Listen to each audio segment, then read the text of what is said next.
Congress party Telangana వ్యవహారాల incharge Meenakshi నటరాజన్కి వెన్నుపోటు పొడిచింది. అధినాయకత్వం అంటే కాంగ్రెస్ పార్టీ అధినాయకత్వంలో ఏమంటే చాలామందికి పడదు.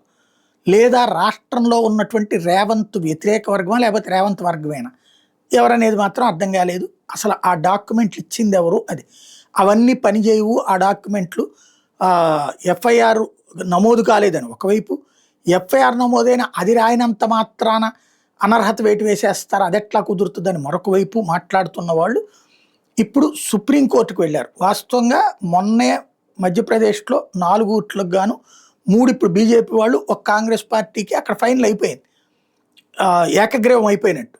రేపు 16వ తారీఖుకి వాళ్ళకి కాగితాలు ఇస్తారు, మీరు ఎంపీ అయ్యారు గెలిచారని చెప్పి. ఈ లోపుగానే సుప్రీంకోర్టు జోక్యం చేసుకుని ఆ 3వ భారతీయ జనతా పార్టీ అభ్యర్థిని తీసేసి ఈమెకి ఇవ్వమని చెప్పేసి సుప్రీంకోర్టుని అప్రోచ్ అవ్వడం, దానికి అయ్యే ఖర్చు అంతా కూడా తెలంగాణ ప్రభుత్వం నుంచి భరించడానికి సిద్ధపడ్డారు.